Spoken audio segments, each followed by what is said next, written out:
From 2003 through 2009, Jake Christopher Delhomme was our quarterback. His career was marked by his humility, by his grace under pressure, by the loyalty that he inspired in his teammates. If you want to get into a fist fight, let one of his O-linemen or one of his teammates hear you say anything bad about him, and you'll have a major problem on your hands. At Jake's retirement press conference at Bank of America Stadium, there was not a dry eye in the building, including his own two eyes. Ladies and gentlemen, please direct your attention to the video screens. When I look back on my career, it means absolutely everything that I was a member of the Carolina Panthers in this organization. To come here, to have an opportunity to compete for a starting job, to get a starting job, and to be the quarterback here for, 7 years, it was special. Delhomme fades back. Delhomme looking end zone left side. Delhomme throws. Caught! Steve Smith! Touchdown! Carolina Panthers. When you play at home and you get the crowd behind you, when you win, when they play Sweet Caroline at the end of the game, that's fun. That's what you remember. That's what you know. That's memories that are just kind of that are there. So a huge play here for the Carolina offense. And it's this type of play in the fourth quarter with their team down Jake Delhomme has been making all year long. Didn't play for accolades. I played because it was fun. I played to compete. I played to win. Delhomme back to throw. Nobody open. Now sets up. Deep downfield for Muhammad. He's got it at the 30. He's to the 20. Stefan's a tackler. Touchdown! Touchdown, Carolina! I've used this word too many times. Just so appreciative. That I was able to play with good players that made plays around me, and I just so happened to be a part of it. And I'm going to get honored for playing a kid's game in a place where I loved, organization that I loved, and they paid us to do it. I mean, it kind of makes you pinch yourself sometimes. And Delhomme looks over the middle, throws, caught, end zone! Steve Smith, touchdown, Carolina Panthers. And it was just a great ride.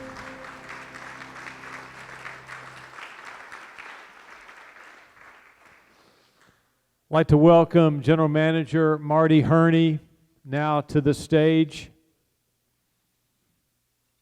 along with one of the Carolina Panthers' all-time favorite sons, number 17, Jake Delhomme.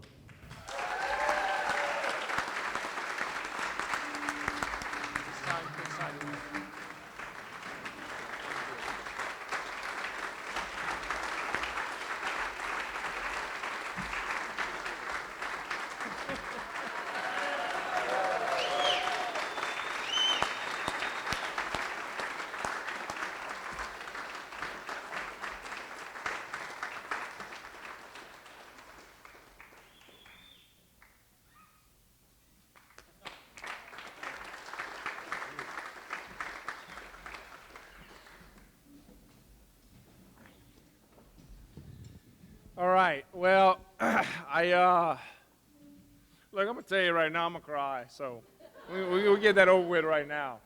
I think everybody else is gonna feel the same way. Today we had a walkthrough at the stadium. We got our jackets, and wait till you see everybody's jackets. The individual pictures of playing.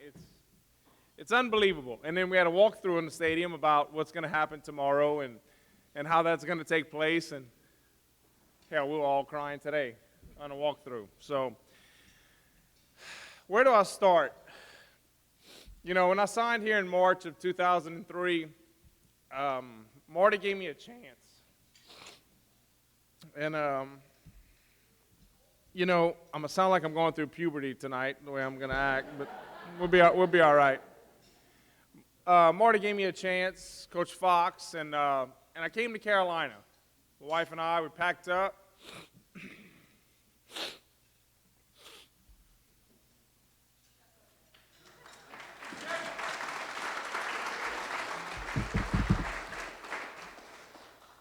We pulled out with a 3-month-old who's now 16. And this became our home. The ride we had was second to none. You know, you talk about the Panthers, and you know, I loved everything about it, but it was Charlotte. It was everything about Charlotte. It became home. And I'm from South Louisiana. And look, my deep Cajun accent, my demonstrative ways with my hands, how I talk, that's who we are. And there's something about home where we're from. There's something in the water where we're from. And that's who we are. We're real people. Wear our heart on our sleeve. But this place adopted us. And I became their, you know, Carolina Cajun. And I loved it. I felt there was a responsibility to me to uphold a certain standard for them. And I felt that way about my teammates, and I was lucky enough to play with some great teammates. Two of them obviously getting honored here tonight, who I can go on and on about them. Obviously Wesley's going to be the other one. I wasn't able to play with Wesley. We missed each other in two places by a year. We missed in New Orleans by a year. He signed here in 97. I was a rookie with the Saints in 97. Hell, I guess Marty cut you in 2003. And I signed in 03. And, I mean, Marty cut me in 2010, you know? So, I mean, what the hell? And I don't know if it was right that you should have been cut, but it was right I should have been cut because I was terrible in 2009. And it's very simple. I blame Mike McCoy. Mike was my quarterback coach for 6 of my 7 years, and he left my last year here, and I sucked. So I've been blaming Mike ever since because I think that was one of the reasons why I wasn't any good. But you know, just the people you meet here, the organization, from John Coleman when you walk in the door, you know, to the training room, to the equipment room, just everything about Carolina, it was just always home. And I just felt that I had a responsibility that I needed to be the best that I could be on and off the field to represent this organization with class. Because I truly believe it's, if not the best in the league, the top in the league. Coach Rivera asked me to address the team, probably about 3, 4, 5 years ago. We came in for something, and he asked me to address the team, and I addressed it. It was in the preseason. And I told everybody that was sitting in those chairs, I said, guys, let me give you a hint. I played for 4 different teams in the NFL, New Orleans, here, Cleveland, and then Houston. It's not like this at other places. I can promise you that. There's something special about this place. This is a different place. And there's a sense of pride when you put on that jersey, when you drive into that stadium, when you fly into this city. There's a sense of pride that I think you should have and that you should represent at all times. And I try to express that to the team, and guys know that. Guys know that, because look at everybody who has gone away and then they've come back, or they make this place their home, and certainly I consider Carolina my second home. So many people I want to thank. Obviously my family, look, been with me through the thick and thin. I'm going to go fast over them because I'll get really emotional, you know, talking about. But just to tell you how that film, that Jacksonville game, I was able to throw the touchdown pass to Ricky. And you see when I run off, I'll point in those wheelchair rows. And I had one person there that day, and that was my wife. You know, I was the backup going into that game. I didn't know if I was going to play. She was in town. We had a babysitter for Lauren. She was 9 months old. And that was us. We came, we made a home here, and that game started it off.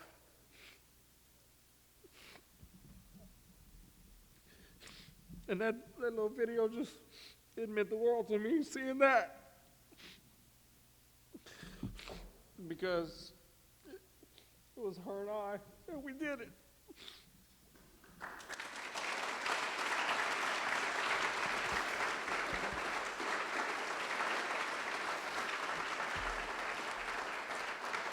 All right. I hope somebody's timing me because I'm not going past 10 minutes. Somebody let me know. Drummond, make sure you let me know. Got it? you go to the wins, the Super Bowl, the fun times, the playoff victories, the playoff losses, and twice I played on my birthday in Carolina. January 10th is my birthday. The first one we played in St. Louis. We played the St. Louis Rams. We beat them. First play of double overtime on a play called X-Clown that I threw to Steve on my birthday. Talk about a great night. Fast forward about 6 years, and we play in a playoff game. My birthday again, we're playing the Arizona Cardinals at home. I threw 5 interceptions, and I had a fumble. We lost that night, in case you were wondering. I wasn't good. I had my 2 buddies, Jordan and Steve, all night long. Hey, just keep going. We believe in you, and that's typical of them. But, that just meant the world. But we get home that night from the game, and listen, nobody's talking. Nobody's saying anything. Everybody's tiptoeing around. What do you say? You walk in the house. I'm making me a drink. I'll be very honest with you. I started making me a little drink, and my mom, typical mom, gonna protect the son at all costs. Can you believe John Casey missed that field goal tonight? I had the freezer door open, getting the ice, and I think I started shaking like this. I slammed the freezer door, and I did, Mama, I threw 5 interceptions, and I had a fumble. That's not why we lost the game. It wasn't because of John Casey's field goal. It was me. It was me. So that's, that's the pride and the passion that we have. In another story real quick. In 2004, coming off our Super Bowl year, we expected to make a run. We had a lot of our guys back. We lost some guys, but first game of the season, we lost our monster. We lost Steve. He broke his leg against the Green Bay Packers on Monday night. And obviously that hurt us tremendously. He was our best player, and it wasn't even close, and he wasn't there. Well, we lose that night. The next week we go to Kansas City. We beat the Chiefs in Kansas City. Then we had a bye the next week. So we're 1-1. Well, I remember it was that weekend. We didn't go home that weekend. Carrie and I, we stayed, and we had just bought a house in Chalice Farms, and our furniture really hadn't all been delivered yet in the house, so it was fairly open, the house. And Saturday afternoon, out the blue, somebody pulls up, and it's Smitty, and he gets out his car, him and Ange, and I think Peyton and Bailey, I think they were with. I'm trying to remember. When Steve gets out and he's in a cast. And he got out, and they come, and we just sit by the pool, and we just talk. He was down. What I'm getting at is that, like, he came to us. We were his family. That's, it wasn't, this is bigger than football. This wasn't just football. This was bigger than football.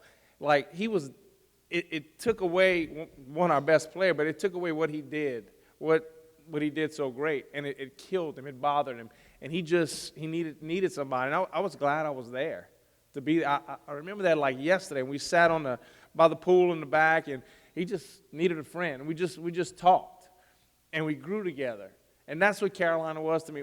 We grew so much. My wife and I, we grew so much. This was home. We made it our home, and just being back. I know they went riding the old neighborhood today, and just riding into the stadium and going all around. There's just nothing like it. There's nothing like Carolina, and it's so great being back.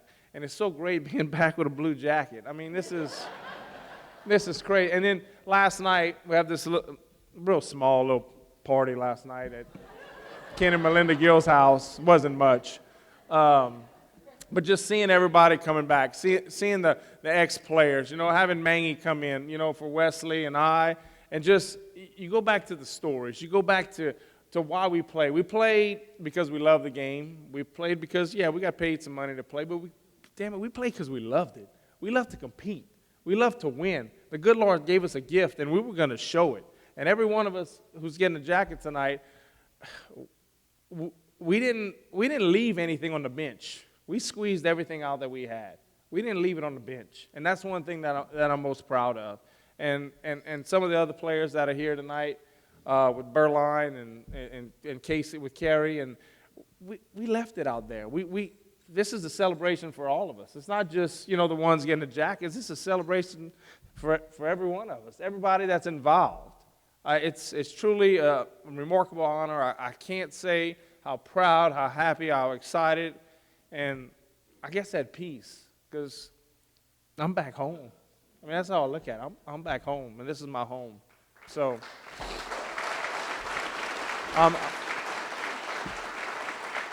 my time's up. I don't think I left anybody out, and if I did, look, it is what it is. I mean, I'm sorry. You know, I had a great home team behind me. You know, just a tremendous home team from my parents to my wife to my brother to my cousin. You know, everybody. You know, we made a lot of people in Louisiana upset because we were Carolina Panther fans, and we still are to this day. You cut us, we don't bleed red. We don't bleed, you know, Saints colors. We bleed Carolina blue. And that's going to be to the day we die. Thank you so much. I'm so honored and appreciative. Thank you very much.